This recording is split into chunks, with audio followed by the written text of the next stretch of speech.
Assalamualaikum warahmatullahi wabarakatuh. Izin memperkenalkan diri, nama saya Cynthia Kamal dari Prodi Pendidikan Agama Islam kelas 2A. Di sini saya ingin memaparkan sedikit resume saya yang terdiri dari 10 materi pada mata kuliah Ilmu Pendidikan Islam. Jadi materi pertama yaitu sumber, prinsip, dan nilai-nilai pendidikan Islam. Jadi sumber pendidikan Islam itu terdiri dari 4 sumber. Yang pertama yaitu Al-Quran yang menjadi sumber utama. Yang kedua itu hadis, yaitu sumber hukum kedua dalam Islam setelah Al-Quran. Yang ketiga yaitu ijtihad, merupakan usaha sungguh-sungguh yang dilakukan para ahli agama untuk mencapai suatu putusan atau simpulan hukum syara mengenai kasus yang penyelesaiannya belum tertera dalam Al-Quran. Yang keempat yaitu tradisi keilmuan Islam, adalah warisan intelektual yang dikembangkan oleh para ulama dan cendekiawan muslim. Lalu, apa saja prinsip-prinsip dasar pendidikan Islam? Yang pertama yaitu prinsip tauhid, yakni prinsip beriman kepada Allah Subhanahu wa taala. Yang kedua yaitu prinsip tawazun, yakni prinsip keseimbangan dalam segala hal. Lalu, ada pun juga prinsip insaniyah atau prinsip memuliakan makhluk sebagai ciptaan Allah Subhanahu wa taala yang memiliki fitrah. Yang keempat yaitu prinsip tanggung jawab dan kebebasan, yakni Islam mengajarkan umatnya untuk menghargai kebebasan berpikir dan berekspresi, tetapi masih bertanggung jawab dengan syariat Islam yang dijalankan.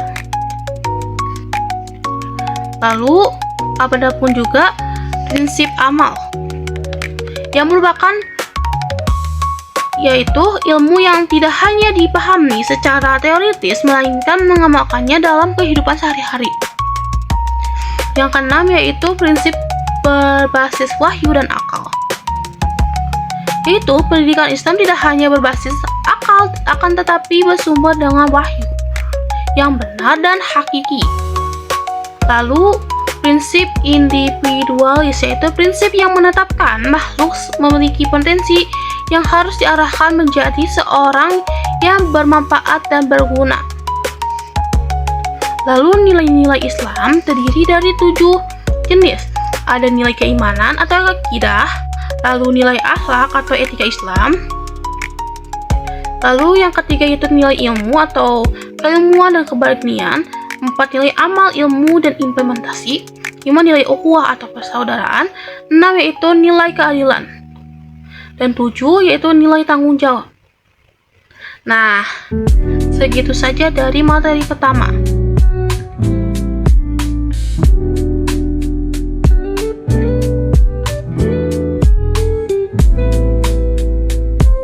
Lanjut ke materi kedua yaitu tujuan dan orientasi pendidikan Islam.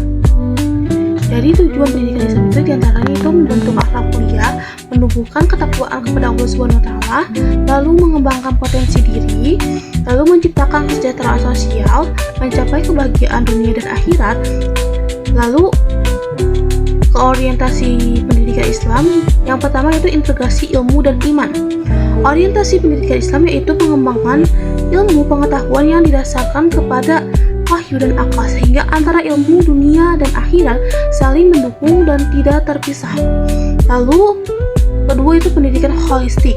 Pendidikan Islam bersifat menyeluruh, mencakup aspek spiritual, intelektual, sosial, dan lain-lain. Tujuannya untuk membentuk manusia yang utuh.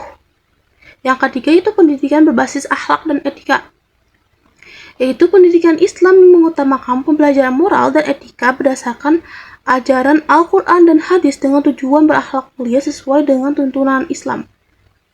Yang terakhir yaitu pendidikan untuk kepemimpinan. Pendidikan Islam juga mempersiapkan seseorang menjadi khalifah yang adil dan bijaksana dalam masyarakat, baik di dunia dan akhirat.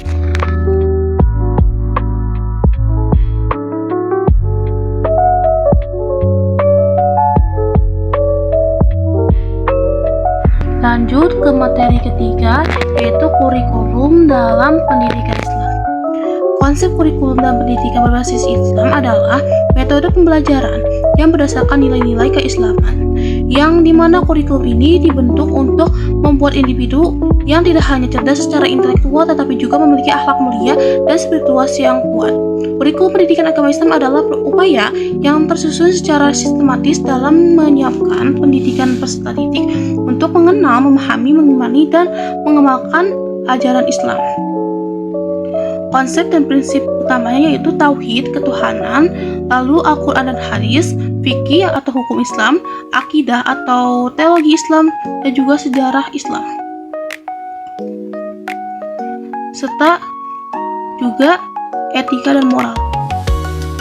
Lalu konsep dan prinsip utamanya yang lain seperti akhlak dan budi pekerti, lalu integrasi ilmu pengetahuan, pendidikan karakter, pengembangan keterampilan, dan lain-lain. Lalu model struktur dari kurikulum pendidikan Islam. Yang pertama model koeksistensi, yaitu metodologi pembelajaran ketika ilmu umum dan agama diajarkan secara berdampingan akan tetapi belum terintegrasi. Lalu model integratif, yaitu metode ilmu umum yang dimasukkan nilai-nilai Islam sebagai konteks pembelajaran. Lalu yang ketiga yaitu model kurikulum terpadu. Kurikulum didesain untuk melakukan pendekatan awal islamisasi ilmu dan mengintegrasikannya dengan semua bidang ilmu seperti filosofis, metodologis, dan praktis. Integrasi dalam kurikulum pendidikan Islam. Integrasi ilmu pendidikan Islam ialah menggabungkan ilmu agama dan ilmu umum berdampingan dan dalam sistem pendidikan dengan melandaskan ketauhidan. Tujuannya adalah seseorang menjadi pribadi yang tidak hanya cerdas secara intelektual namun memiliki akhlak yang baik secara spiritual yang berselaras dengan ajaran agama Islam. Lalu ada pun juga bentuk-bentuk integrasi dalam pendidikan Islam. Yang pertama yaitu integrasi substansi, yang kedua yaitu integrasi metodologi, yang ketiga yaitu integrasi tujuan, dan juga integrasi lingkungan dan budaya sekolah.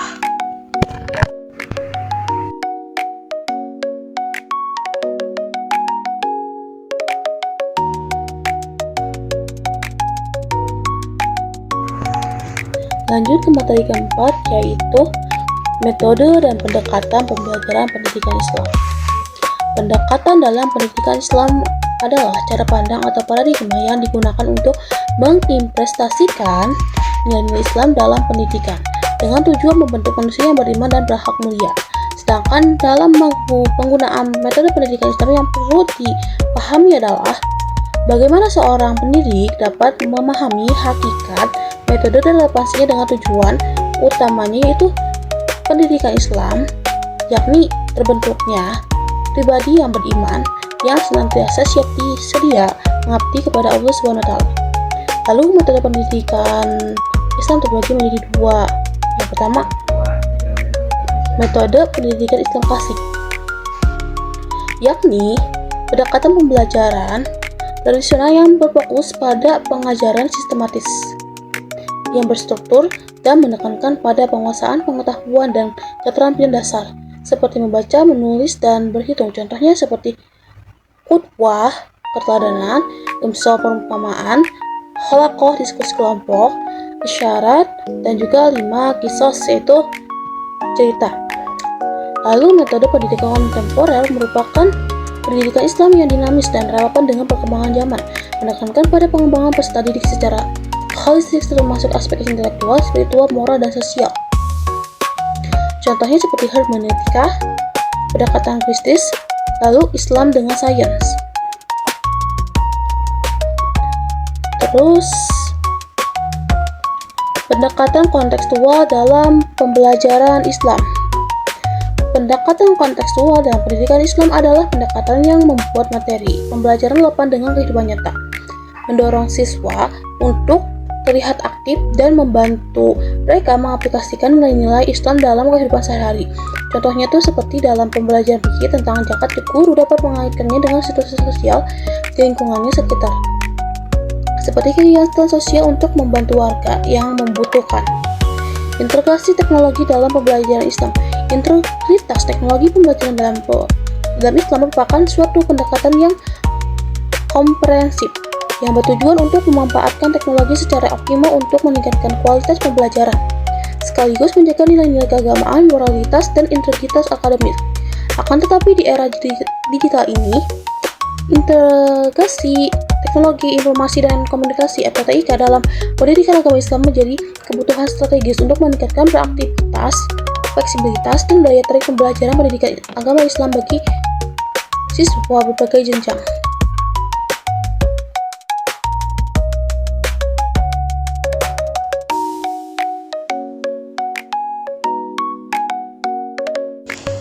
Lanjut ke materi kelima, yaitu ilmu perspektif dalam pendidikan Islam.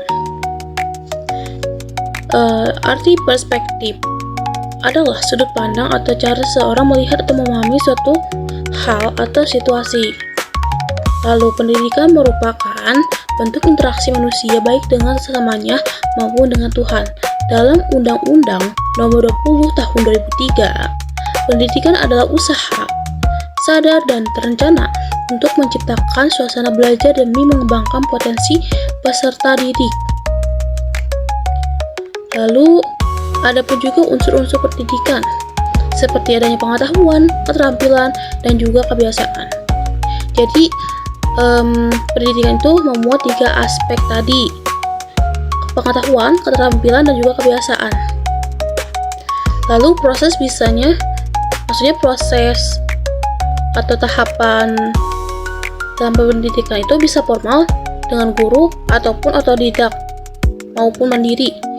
Lalu secara etimologi, pendidikan berasal dari kata Latin yaitu educare yang artinya menuntun keluar. Adapun juga pendidikan sebagai ilmu, itu pendidikan adalah ilmu yang berdiri sendiri, tetapi berkaitan dengan ilmu agama, ilmu jiwa, ilmu sosial, sejarah, filsafat. Jadi pendidikan itu seperti yang tadi saya baca, ilmu yang berdiri sendiri. Akan tetapi pastinya memiliki latar belakang seperti adanya ilmu agama, contohnya ya, terus juga ilmu jiwa, ilmu sosial, sejarah, dan filsafat. Lalu aspek-aspek pendidikan, ada akal atau intelektual, karakter atau akhlak, seni, dan agama. Lalu pusat pendidikan sendiri itu terdiri yang pertama dari keluarga, kedua sekolah, tempat ibadah, dan juga masyarakat. Pengertian dari pendidikan Islam, makna dan tujuan pendidikan Islam. Tarbiyah Islamiyah artinya adalah pendidikan berbasis nilai-nilai Islam. Tujuannya untuk membentuk pribadi sebagai khalifah melalui pendidikan iman, akhlak, jasmani, akal, jiwa, sosial, dan tekstual. Sumber pendidikan Islam yaitu Al-Quran, dasar utama pendidikan. 2 itu As-Sunnah, pelengkap lewat sabda dan tindakan Nabi. Lalu juga ada pun pendekatan strategi dalam metode pendidikan Islam. Pendekatannya melalui filosofis, induktif atau deduktif, sosiokultural, fungsional, emosional. Strateginya niat ibadah, berorientasi masa depan, dan mengedepankan komunikasi dan keteladanan, serta mengutamakan doa, serta kreativitas dan tanggung jawab.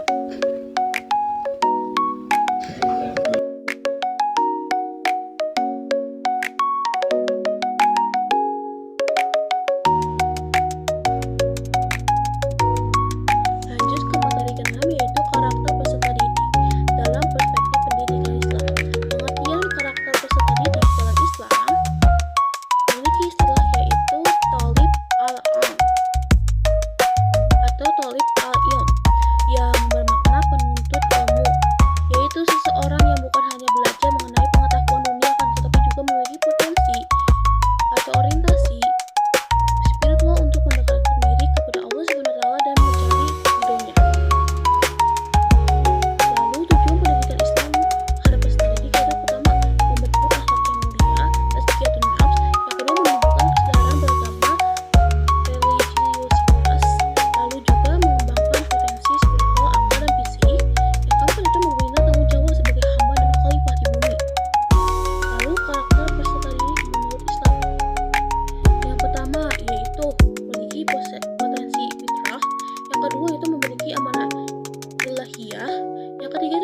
potensi akal dan rohani.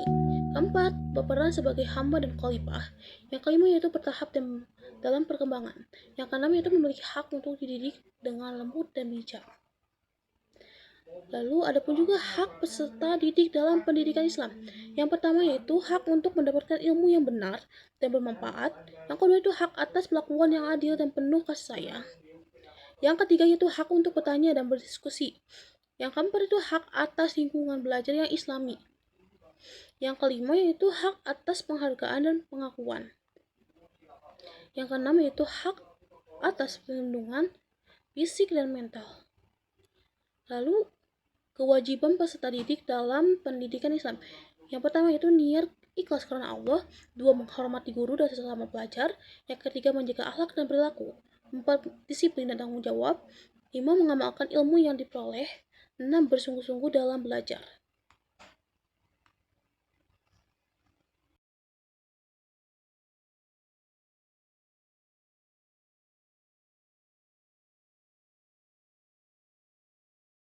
Lalu materi ketujuh yaitu lembaga dan pendidikan dalam Islam. 1.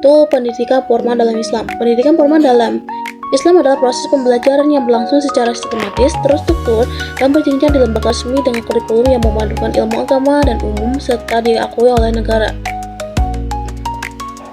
Tujuannya yaitu membentuk manusia yang beriman, berilmu, dan berakhlak mulia, serta menyiapkan peserta didik agar memiliki pengetahuan agama dan umum secara seimbang, serta membentuk generasi yang mampu menerapkan nilai Islam dalam kehidupan pribadi dan sosial. Contoh lembaga pendidikan formal Islam seperti madrasah, lalu juga di bawah Kementerian Agama Republik Indonesia ada Madrasah Ibtidaiyah MI setara dengan SD, Madrasah Sanawiyah MTS setara dengan SMP, Madrasah Aliyah MA setara dengan SMA. Adapun juga sekolah Islam terpadu menggabungkan kurikulum nasional dengan kurikulum Islaman, akidah, fikih, tahfiz, dan lain-lain. Lalu perguruan tingginya ada UIN, IAIN, dan STAI. Ciri-ciri pendidikan formal Islam adalah terstruktur dan berjenjang dari tingkat dasar hingga perguruan tinggi, kurikulumnya resmi, mencakup mata pelajaran agama dan umum, lalu juga lulusannya memperoleh ijazah yang diakui, lalu tenaga pendidik profesional dengan kualifikasi tertentu, serta berorientasi akademik namun tetap menanamkan nilai keislaman. Lalu pendidikan informal dalam Islam. Pendidikan informal dalam Islam adalah proses pendidikan yang terjadi secara alami dan tidak terstruktur, biasanya berlangsung dalam keluarga dan lingkungan sekitar.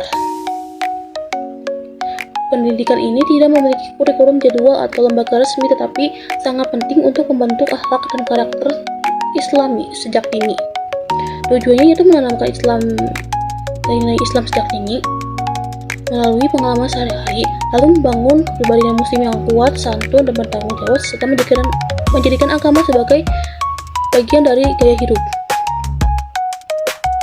Lalu peran keluarga dalam pendidikan informal. Jadi peran pendidikan informal itu dari keluarga, yaitu ayah dan ibu sebagai pendidik utama dalam pembentukan akhlak dan iman anak, serta menciptakan suasana rumah yang religius seperti sholat berjamaah, membaca Al-Quran, dan berzikir bersama. Contoh pendidikan informal dalam Islam seperti orang tua mengajarkan anak sholat dan doa harian, anak belajar adab Islami seperti menghormati orang tua, menyapa dengan salam, dan makan dengan tangan kanan. Lalu ciri-ciri dari pendidikan formal ialah terjadi secara spontan dan alami tanpa direncanakan secara formal dan juga berlangsung sepanjang hayat, dimulai sejak anak lahir, serta berlangsung di rumah, lingkungan keluarga atau masyarakat, dan mengandalkan keteladanan orang tua dan lingkungan. Juga tidak memerlukan ijazah atau sertifikat.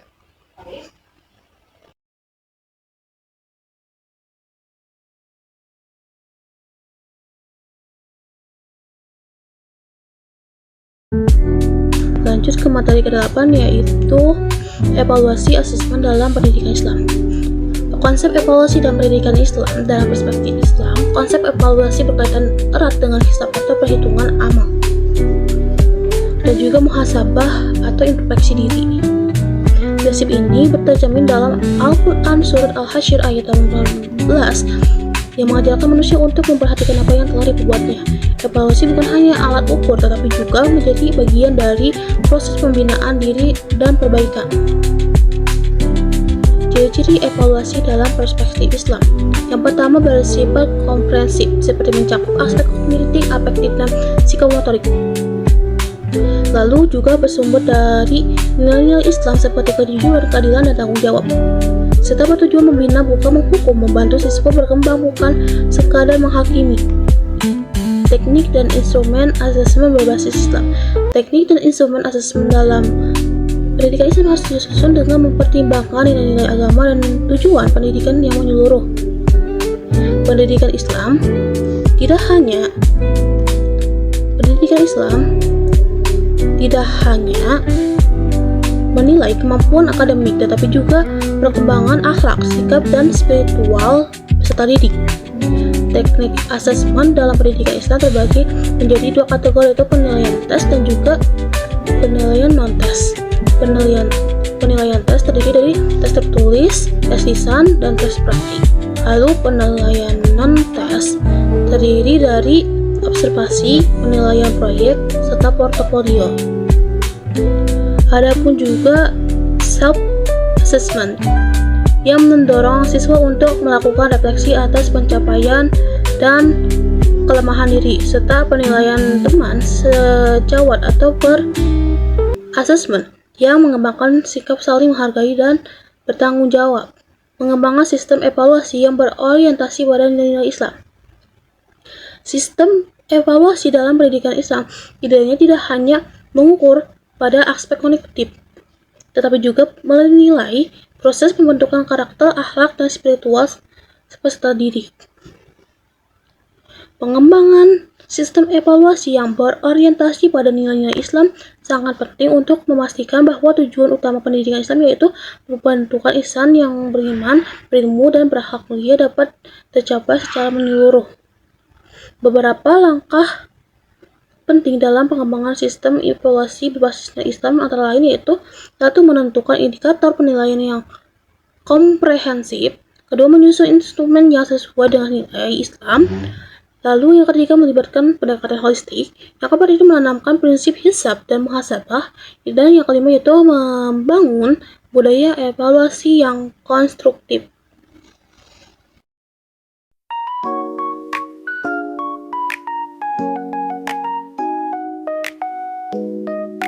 Lanjut ke materi ke-9, yaitu integrasi ilmu dalam pendidikan Islam. Integrasi ilmu dan Islam dalam pendidikan adalah usaha untuk menyatukan ilmu pengetahuan umum seperti sains, teknologi, sosial, dan sebagainya dengan nilai-nilai Islam, sehingga proses pendidikan tidak hanya berorientasi pada kecerdasan intelektual, akan tetapi pada pembentukan akhlak, spiritual, dan juga kepribadian yang utuh sesuai ajaran Islam. Konsep integrasi ilmu dan Islam dalam pendidikan. Integrasi ilmu dalam pendidikan Islam adalah penyatuan antara ilmu agama atau wahyu dan ilmu umum atau akal kepada sistem pendidikan yang menyeluruh. Tujuannya adalah menghasilkan ilmu yang ilmiah, bermoral, spiritual, dan sosial, serta digunakan untuk kemaslahatan umat dan mendekatkan diri kepada Allah. Konsep ini menolak pemisahan atau dikotomi antara ilmu agama dan ilmu umum. Lalu bagaimana implementasi konsep integrasi ilmu di lembaga pendidikan Islam?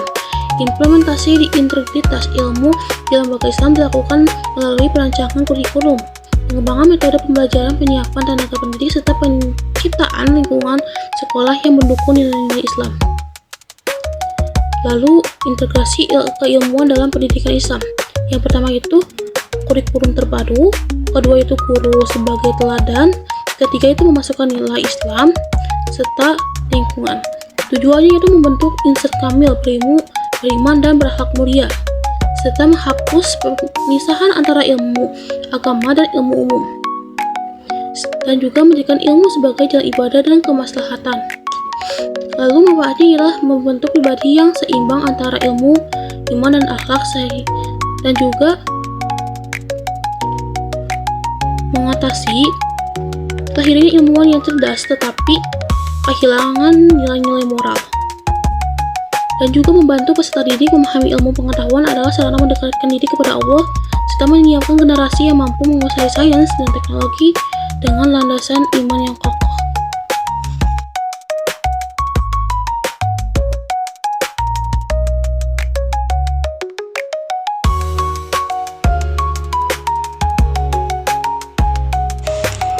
Lanjut ke materi terakhir, yaitu pengembangan dan inovasi dalam pendidikan Islam.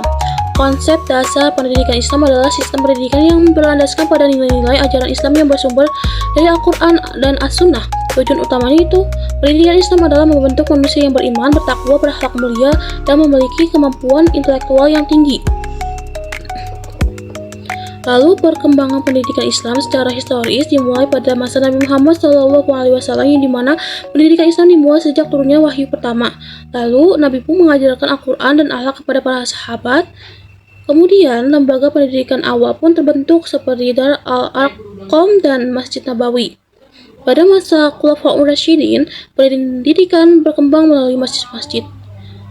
Lalu penulisan dan pengumpulan Al-Quran mulai dilakukan, dan fokus utamanya kepada pendidikan akidah, ibadah, dan akhlak.